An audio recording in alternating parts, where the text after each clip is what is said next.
గత 5 ఏళ్లుగా చేపల చెరువుల లీజు డబ్బులు ఇవ్వకుండా వైసీపీ మాజీ ఎమ్మెల్యే కొటారు అబ్బయ్య చౌదరి మోసం చేశారంటూ ఏలూరులో లంక గ్రామాల ప్రజలు ఆందోళన చేశారు.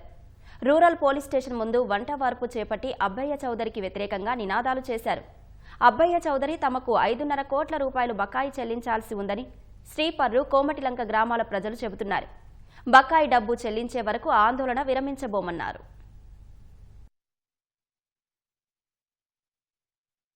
సంవత్సరాల నుంచి అంటే వైఎస్ఆర్ ప్రభుత్వ పాలనలో అబ్బయ్య చౌదరి గారు మా యొక్క చెరువులు లీజు, మా గ్రామానికి రావాల్సినటువంటి లీజు ఏమాత్రం మాకు అందచేయలేదు. అప్పటి నుంచి లీజు ఇవ్వని కారణాన మేము వాళ్ళ ఇంటి దగ్గర చాలా పర్యాయాలు అంటే ఒక 70 రోజులకు సరిగా అంటే 2 నెలల పాటుగా దీక్ష చేయడం జరిగింది. కానీ దాని మూలంగా మాకు ఎటువంటి న్యాయం జరగలేదు. మీకు ఎటువంటి లీజు నేను ఇవ్వాల్సినటువంటి పని లేదు, మీకు ఎటువంటి అన్యాయం నేను చేయలేదు, అన్ని లీజులు నేను సక్రమంగానే చెల్లించానని చెప్పి ఆయన ఒక ప్రచారం చేయడం జరిగింది మీడియా ద్వారా. మేమైతే ఆ లీజులు మాకైతే అందలేదు, మేమైతే ఆ లీజులు మేము తీసుకోలేదు.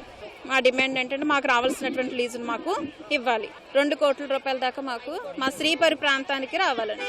సాగులు వచ్చే టయానికి గవర్నమెంట్ మారిందండి.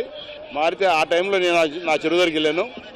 నన్ను అక్కడ రౌడీలతో ఈ అబ్బాయి చౌదరి గారు నా నాన్న కానీ నా కారుని బద్దలు కొట్టించి నన్ను కొట్టించి నన్ను నాన్న యాగం చేశారండి.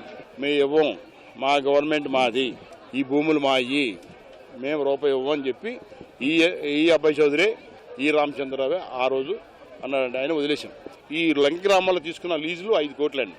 తర్వాత ఎమ్మెల్యే న్యాయంపల్లి సోమరపాటి చెరువులు ఆ చేపలు పట్టేసిన ఈ 3 కోట్లండి. వాళ్ళే పట్టేసినారు, మోటార్లు అమ్మేసుకున్నారు.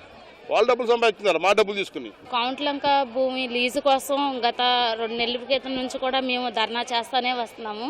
మా గ్రామంలో మాకు లీజు రాకుండా అబ్బయ్య చౌదరి గారు గత 5 సంవత్సరాల నుంచి కూడా మాకు రావాల్సిన లీజు మాకు రాకుండా మాకు అన్యాయం చేశారు సార్. మరి ఆయన సేఫ్ కోసం ఆయన ఉంటున్నాడు, మరి అంత మా సొమ్ము ఆయన తీసుకుని తిన్నాయి వాడుకోపోతే అంత ఇదిగా దాక్కోవాల్సిన అవసరం ఏం వచ్చింది? అబ్బయ్య చౌదరి గారు తినపోతే మా లీజు కోసం న్యాయంగా వచ్చి సమాధానం చెప్పాలి.